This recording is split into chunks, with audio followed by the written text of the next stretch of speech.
ഒരു എപ്പിസോഡ് തുടങ്ങുമ്പോഴത്തേക്കും മെറും ഗാഞ്ചയും കൂടി ചേർന്നിട്ട് ഈവിൾ സ്പിരിറ്റ്സിന്റെ പ്രസൻസ് ഒക്കെ മനസ്സിലാക്കിയിട്ട് അതിനെ പിടിക്കുവാനായിട്ട് പോയിരിക്കുകയാണ്. പക്ഷെ അവർ ഒരുപാട് ദൂരമൊക്കെ പോകുന്നുണ്ടെങ്കിലും പിന്നീട് എവിടേക്കാണ് ഈവിൾ സ്പിരിറ്റ്സ് പോയതെന്ന് അവർക്ക് കണ്ടെത്തുവാനായിട്ട് സാധിക്കുന്നില്ല. അങ്ങനെ ഇരിക്കെ കുറച്ചകലെ നിൽക്കുന്ന ഓക്വിനെയും കാണിക്കുന്നു. മെറും ഇപ്പോൾ കാഞ്ചോട് പൊയ്ക്കോളാനായിട്ട് പറഞ്ഞിട്ട് ഓഗിക്ക് വേണ്ടിയിട്ട് വെയിറ്റ് ചെയ്യുകയാണ്. പക്ഷേ മെറും ഓഗിയും തമ്മിലുള്ള റിലേഷൻഷിപ്പിനെ കുറിച്ച് എല്ലാം തന്നെ കാഞ്ചിക്ക് നന്നായി തന്നെ അറിയാമായിരുന്നു. ഇത് നമ്മുടെ ടീമിലുള്ള ആൾക്കാർ അറിയിക്കുകയാണെങ്കിൽ വലിയ പ്രശ്നം ഉണ്ടാകുന്നതായിരിക്കും. അതുകൊണ്ട് തന്നെ നീ ഇതെല്ലാം തന്നെ ഇപ്പോൾ തന്നെ സ്റ്റോപ്പ് ചെയ്യുന്നതായിരിക്കും കൂടുതൽ നല്ലതെന്ന് കാഞ്ചി പറയുന്നു.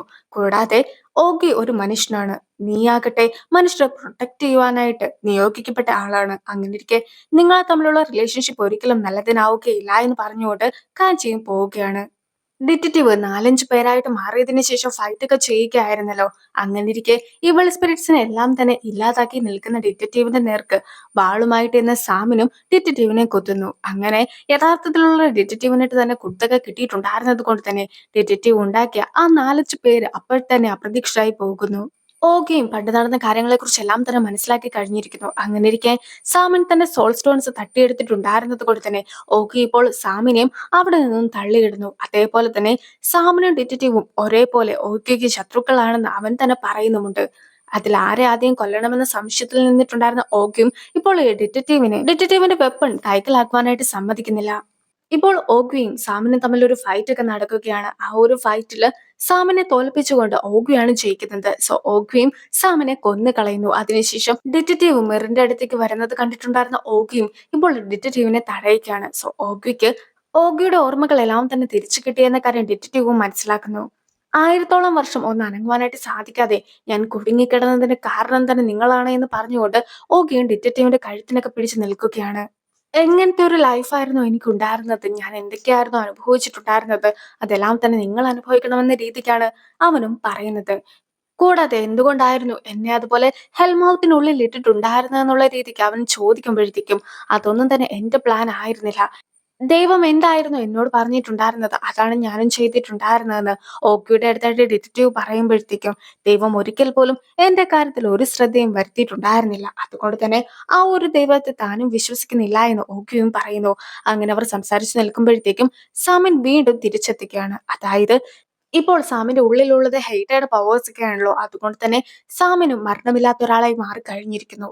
സോ ആ ഒരു പവേഴ്സ് ഒക്കെ യൂസ് ചെയ്തുകൊണ്ട് ഓഗിക്ക് എതിരായിട്ട് നിൽക്കുവാനായിട്ട് സാമിൻ ശ്രമിക്കുമ്പോഴത്തേക്കും ഓഗി അവന്റെ ചിറകുകൾ ഉള്ളത് കൊണ്ട് തന്നെ മിറിനെയും എടുത്തുകൊണ്ട് അവിടെ നിന്നും പറക്കുകയാണ്. അങ്ങനെ ഓഗി അവിടെ നിന്നും പോയി കഴിയുമ്പോഴത്തേക്കും സാമിൻ നേരത്തെ ഇല്ലാതായി പോയിട്ടുണ്ടായിരുന്ന ആ ഒരു ഈവിൾ സ്പിരിറ്റ്സിനെ എല്ലാം തന്നെ വിളിച്ചു വരുത്തിയതിനു ശേഷം ഓഗിയുടെ പിന്നാലെ ആയിട്ടും പോകുന്നു. അതേസമയം ഡിറ്റക്റ്റീവിനെ അവിടെ മരിക്കുവാനായിട്ട് ഇട്ടിരിക്കുകയായിരുന്നു. ഡിറ്റക്റ്റീവും ടൈസിനെ കോൾ ചെയ്ത് നടന്ന കാര്യങ്ങളെല്ലാം തന്നെ അറിയിക്കുകയാണ്. ഹെഡയുടെ പവേഴ്സ് എല്ലാം തന്നെ ഇപ്പോൾ സാമിൻ കൈക്കലാക്കിയിരിക്കുന്നു. അടുത്തതായിട്ട് മെറിന്റെ അടുത്തേക്കാണ് അയാൾ പോയിട്ടുള്ളത്. മെറിനെ എങ്ങാനും കയ്യിൽ കിട്ടുകയാണെങ്കിൽ മെറിന്റെ ഉള്ളിലുള്ള ഡ്രാഗന്റെ പവർ കൂടി അയാൾ കൈക്കലാക്കുന്നതായിരിക്കും. അങ്ങനെയൊക്കെ ചെയ്യുകയാണെങ്കിൽ പിന്നെ ഒരിക്കലും നമുക്ക് സാമിനെ തടുക്കുവാനായിട്ട് സാധിക്കുകയില്ല. അതുകൊണ്ട് തന്നെ ഹെൽമൗത്ത് നീ ഓപ്പൺ ചെയ്യേണ്ടതായിട്ടുണ്ട്. അങ്ങനെ മാത്രമേ നമുക്ക് സാമിനെ സ്റ്റോപ്പ് ചെയ്തിട്ട് എല്ലാം തന്നെ അവസാനിപ്പിക്കാനായിട്ട് സാധിക്കുകയുള്ളൂ എന്നാണ് ഡിറ്റക്റ്റീവ് പറയുന്നത്. കൂടാതെ പല തവണയായിട്ട് ടൈസന്റെ അടുത്ത് നിന്നും ഒരുപാട് പണമൊക്കെ അയാളും കടം വാങ്ങിച്ചിട്ടുണ്ടായിരുന്നല്ലോ. പക്ഷെ ഇപ്പോൾ തനിക്ക് അതൊന്നും തിരിച്ചടയ്ക്കുവാനായിട്ട് സാധിക്കുകയില്ല എന്ന് പറഞ്ഞുകൊണ്ട് ടൈസന്റെ അടുത്തായിട്ട് ക്ഷമ ചോദിക്കുകയായിരുന്നു ഡിറ്റക്റ്റീവും. അതേസമയം ആ ഒരു പണം തിരികെ തരുവാനായിട്ടെങ്കിലും നീ ജീവിച്ചിരിക്കണമെന്ന് ടൈസണും അയാളുടെ അടുത്തായിട്ട് പറയുന്നുണ്ടെങ്കിൽ പോലും അതിനിടയിൽ തന്നെ അയാളും മരണപ്പെട്ടു പോകുന്നു. ടൈസണും വോൺസിംഗും സ്ഥലത്തെത്തി കഴിയുമ്പോഴത്തേക്കും മരിച്ചു കിടക്കുന്ന ഡിറ്റക്റ്റീവിനെ ആയിരുന്നു അവരും കണ്ടിട്ടുണ്ടായിരുന്നത്. അതുകൊണ്ട് തന്നെ ആ ഒരു ബോഡി തിരിച്ചു കൊണ്ടുവന്നതിന് ശേഷം അവരും ഡിറ്റക്റ്റീവിനെ പറഞ്ഞയക്കുന്നു.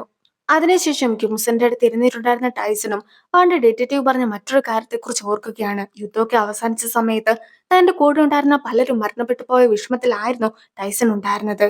എങ്കിൽ പോലും മനുഷ്യരെ പ്രൊട്ടക്ട് ചെയ്യുവാനായിട്ടാണ് ഏഞ്ചൽസ് ആയിട്ടുള്ള നമ്മളെ മനുഷ്യരൂപത്തിലേക്ക് അയച്ചിട്ടുണ്ടായിരുന്നത്. അതുകൊണ്ട് തന്നെ നമ്മൾ അവരെ പ്രൊട്ടക്ട് ചെയ്യുന്നതിനിടയ്ക്ക് മരണപ്പെടേണ്ടതായിട്ട് വരും. അതൊക്കെ സർവ്വസാധാരണയാണ്. ഇനിയും ഇതുപോലെ കൂടപ്പിറപ്പുകളെ നഷ്ടപ്പെട്ടിട്ടുണ്ടെങ്കിലും നീ സ്ട്രോങ് ആയിട്ട് തന്നെ നിൽക്കണമെന്ന് ഡിറ്റക്റ്റീവ് പറഞ്ഞത് ഓർത്തിട്ടുണ്ടായിരുന്ന അവനും ഇപ്പോൾ ഒരു ചുറ്റിക്കൊക്കെ എടുത്തോണ്ട് വന്നതിന് ശേഷം ഹെൽമൗത്തിനിട്ട് ഒരുപാട് ഇടിയിടിക്കുകയാണ്. അങ്ങനെ ഇടിച്ചിടിച്ച് ഏറ്റവും ഒടുവിലായിട്ട് ഹെൽമൗത്തും തകർക്കപ്പെടുന്നു.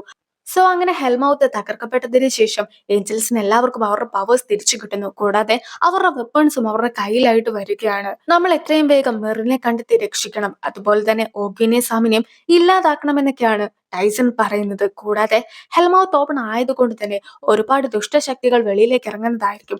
അവരുടെ എല്ലാവരുടെയും അടുത്ത് ഫൈറ്റ് ചെയ്ത് അവരെ എല്ലാവരെയും തിരിച്ച് ഹെൽമൗത്തിനകത്ത് കൊണ്ടുവന്ന് ഇതെല്ലാം തന്നെ സീൽ ചെയ്ത് വെക്കണമെന്ന് ടൈസണും പറയുന്നു. അവരും അതെല്ലാം തന്നെ കേൾക്കുന്നുമുണ്ട്. സോ ഹെൽമൗത്തിന്റെ അകത്തു നിന്നും വന്നിട്ടുണ്ടായിരുന്ന ഈവിൾ സ്പിരിറ്റ്സ് എല്ലാം തന്നെ ഇപ്പോൾ ആകാശത്ത് തന്നെ തടഞ്ഞു നിൽക്കുകയാണ്. സോ മൊത്തത്തിൽ ആകാശമൊക്കെ ഇരുണ്ടു മൂടി കഴിഞ്ഞിരിക്കുന്നു. അതുപോലെ തന്നെ താഴേക്ക് എന്തൊക്കെയോ അവശിഷ്ടങ്ങൾ വീഴുന്നതായിട്ടും എല്ലാവരും തന്നെ നോട്ടീസ് ചെയ്യുകയാണ്. സോ ന്യൂസിലും ഈ ഒരു കാര്യങ്ങളൊക്കെ തന്നെ വരുമ്പോഴത്തേക്കും അത് കാണുന്ന ആൾക്കാരുടെ അടുത്തായിട്ട് വീട്ടിൽ നിന്നും പുറത്തിറങ്ങാതെ അകത്ത് തന്നെ ഇരിക്കുക എന്ന രീതിക്കാണ് പറയുന്നത്. അതേസമയം സാമിന്റെ കൂടെ ഉണ്ടായിരുന്ന കുറച്ച് ആൾക്കാരും കൂടി ചേർന്നിട്ട് ഇപ്പോൾ റോഡിലൊക്കെ വന്ന് നിൽക്കുകയാണ്. ആദ്യം ആൾക്കാർക്കും എന്താണ് അവിടെ സംഭവിക്കുന്നതെന്ന് മനസ്സിലാക്കുവാനായിട്ട് കഴിയുന്നില്ല. അതുകൊണ്ട് തന്നെ അവരും സാമിന്റെ അടുത്തായിട്ട് സംസാരിക്കുവാനായിട്ട് നോക്കുമ്പോഴത്തേക്കും സാമിനും തന്റെ പവേഴ്സൊക്കെ ഉപയോഗിച്ചുകൊണ്ട് ഈ ഒരു ആൾക്കാരുടെ ഉള്ളിലേക്കും ഈവിൾ സ്പിരിറ്റ്സിനെ കയറ്റിവിടുന്നു. അതുകൊണ്ട് തന്നെ ഈ ഒരു ആൾക്കാര് മൊത്തത്തിൽ അങ്ങോട്ടും ഇങ്ങോട്ടും ഒക്കെ അടി കൂടുകയും എങ്ങോട്ടെന്നില്ലാതെ ഒരു ദിശയിലേക്കൊക്കെ ഓടുകയും ചെയ്യുന്നു. ബാങ്കുളിന് അവളുടെ ശക്തികളൊക്കെ തിരിച്ചു കിട്ടിയിട്ടുണ്ടായിരുന്നത് കൊണ്ട് തന്നെ അവൾക്ക് ആ ശക്തികൾ ഉപയോഗിച്ചുകൊണ്ട് ക്യുംസോണിനെ ട്രീറ്റ് ചെയ്യുവാനായിട്ട് സാധിക്കുകയാണ്. ക്യുംസോൺ വീണ്ടും പഴയപടിയിലാകുന്നു. ഓഗിയും മെറിനെയും കൊണ്ട് പറന്നിട്ട് ഒരു ഗുഹയ്ക്കുള്ളിലേക്ക് കയറുമ്പോഴത്തേക്കും അവനും തലയിടിച്ചിട്ടാണ് വീഴുന്നത്. എന്തായാലും സുരക്ഷിതമായിട്ട് അവളെ ആ ഗുഹയ്ക്കുള്ളിൽ തന്നെ ആക്കുന്നു. ആകാശത്തേക്ക് നോക്കിയിട്ടുണ്ടായിരുന്ന ടൈസണും ടീമും ആകാശത്തിന്റെ നിറവ്യത്യാസമൊക്കെ ശ്രദ്ധിച്ച് കഴിയുമ്പോഴത്തേക്കും ഇപ്പോൾ ഫൈറ്റ് ചെയ്യുവാനായിട്ടുള്ള ടൈം ആയിരിക്കുന്നു എന്ന കാര്യം മനസ്സിലാക്കുകയാണ്. സോ ഏഞ്ചൽസും മെറിനെ കണ്ടെത്തി ലോകത്തെ രക്ഷിക്കുവാനായിട്ട് തയ്യാറെടുത്ത് നിൽക്കുന്നു. പണ്ട് നടന്ന ആ ഒരു യുദ്ധം വീണ്ടും കാണിക്കുകയാണ്. എല്ലാ ഏഞ്ചൽസും ഒരുപോലെ ഈവിൾ സ്പിരിറ്റ്സുമായിട്ട് ഫൈറ്റ് ചെയ്യുന്നു. അതേസമയം ടൈസനെ കാണിക്കുമ്പോഴത്തേക്കും ടൈസൺ ഹേറ്റയ്ക്കെതിരായിട്ടായിരുന്നു ഫൈറ്റ് ചെയ്തിട്ടുണ്ടായിരുന്നത്. ഹേറ്റയുടെ കണ്ണുകളൊക്കെ ശരിക്കും ഒരു ഈവിൾ സ്പിരിറ്റിൻ്റെതായി മാറിയിട്ടുണ്ടായിരുന്നു. എങ്കിൽ പോലും ഹേട്ടനെ തല്ലുന്നതല്ലാതെ കൊല്ലുവാനായിട്ട് ഒരിക്കലും ടൈസന് സാധിക്കുമായിരുന്നില്ല. സോ ടൈസണും അവനെ അവിടെ ഉപേക്ഷിച്ചിട്ട് പോകുമ്പോഴത്തേക്കും ഡിറ്റക്റ്റീവും ഹേട്ടയുടെ അടുത്തേക്ക് പോകുന്നതായിട്ട് ടൈസൺ ശ്രദ്ധിക്കുന്നു. അതുകൊണ്ട് തന്നെ അവനെ അങ്ങനെ ഉപദ്രവിക്കരുതേ എന്ന് ടൈസൺ പറയുന്നുണ്ടെങ്കിൽ പോലും ഡിറ്റക്റ്റീവും ഹേട്ട പൂർണ്ണമായിട്ടും ഒരു ഈവിൾ സ്പിരിറ്റായി മാറിക്കഴിഞ്ഞിരിക്കുന്നു. അങ്ങനെ ഇരിക്കെ അവനെ കൊല്ലാത്ത നമുക്ക് മറ്റൊരു മാർഗങ്ങളും ഇല്ല എന്ന രീതിക്ക് ടൈസന്റെ അടുത്തായിട്ട് പറയുന്നുണ്ട്. അങ്ങനെ ഡിറ്റക്റ്റീവും ഹെയ്റ്റനെ ഇല്ലാതാക്കുവാനായിട്ട് ശ്രമിക്കുന്ന സമയത്ത് ഹെയ്റ്റയുടെ പവേഴ്സ് ഒക്കെ കൂടുതൽ ആയതുകൊണ്ട് തന്നെ ഡിറ്റക്റ്റീവിന് അതിന് സാധിക്കുന്നില്ല. ഹെയ്റ്റയും ഡിറ്റക്റ്റീവിനെ അറ്റാക്ക് ചെയ്യുവാനായിട്ട് ശ്രമിക്കുന്നു. ടൈസണും ഡിറ്റക്റ്റീവിന്റെ അടുത്തേക്ക് ഓടി വരുന്നുണ്ട്. മാത്രമല്ല ഹെയ്റ്റനെ ആണല്ലോ ഇല്ലാതാക്കുവാനായിട്ട് നോക്കിയിട്ടുണ്ടായിരുന്നത്. അതുകൊണ്ട് തന്നെ ഹെയ്റ്റയ്ക്ക് ദേഷ്യം വന്നിട്ട് അവന്റെ പവേഴ്സ് കൂടുതലായിട്ട് യൂസ് ചെയ്യുകയാണ്. ഈ ഒരു സമയത്ത് ഹെയ്റ്റയുടെ പവേഴ്സിനെ എതിർത്തുകൊണ്ട് 4 ഏഞ്ചൽസ് വന്ന് നിൽക്കുകയാണ്. അവർ കുറെ ശ്രമിക്കുന്നുണ്ടെങ്കിൽ പോലും അവർക്ക് ഹേറ്ററുടെ പവറിനെ എതിർത്ത് നിൽക്കുവാനായിട്ട് സാധിക്കുന്നില്ല. അങ്ങനെ ആ 4 ഏഞ്ചൽസും അവിടെ വെച്ച് കൊല്ലപ്പെടുന്നു. സോ 4 ഏഞ്ചൽസ് ഹെറ്റയുടെ കൈകൊണ്ട് മരിക്കുകയും ഡിറ്റക്റ്റീവിനെ ഹേട്ട കൊല്ലുവാനായിട്ട് ശ്രമിക്കുകയും ചെയ്ത ആ ഒരു ദേഷ്യത്തിലായിരുന്നു ടൈസണും വീണ്ടും ഹേട്ടയ്ക്ക് എതിരായിട്ട് നിന്നിട്ടുണ്ടായിരുന്നത്. അങ്ങനെ ഹേട്ടയ്ക്കിട്ട് ടൈസൺ ഒരു ഇടിയൊക്കെ കൊടുത്ത് കഴിയുമ്പോഴത്തേക്കും ഹേട്ടയുടെ പവേഴ്സ് ഒക്കെ ഇല്ലാതായിട്ട് ഹേട്ടയും മരിക്കുകയാണ്. പിന്നീടായിരുന്നു ആ 3 സോൾ സ്റ്റോൺസ് അവന്റെ ഉള്ളിൽ നിന്നും പുറത്തേക്ക് പോയിട്ടുണ്ടായിരുന്നതും. എന്തായാലും ആ ഒരു സംഭവത്തിന് ശേഷമാണ് ഭൂമിക്കുള്ളിലേക്ക് ഈവിൾ സ്പിരിറ്റ്സിനെ എല്ലാം തന്നെ ബന്ധിച്ചതിന് ശേഷം ഈ ഒരു ഏഞ്ചൽസ് അവരുടെ തന്നെ പവേഴ്സ് വെച്ചിട്ട് ആ ഒരു ഹെൽമൗത്ത് അടച്ചിട്ടുണ്ടായിരുന്നത്. സോ ഇത്രയും നാളും ഈവിൾ സ്പിരിറ്റ്സിനെ പുറത്തു കൊണ്ടുവരാതിരിക്കുവാനായിട്ടായിരുന്നു സ്വന്തം പവേഴ്സ് ഉപയോഗിച്ചുകൊണ്ട് ഏഞ്ചൽസ് ഇതെല്ലാം തന്നെ ചെയ്തതും. ആ ഒരു സീനോട് കൂടി ഈ ഒരു എപ്പിസോഡ് അവസാനിക്കുന്നു. അടുത്തൊരു വീഡിയോ ആയിട്ട് ഇത്രയും കാണാം. ബൈ.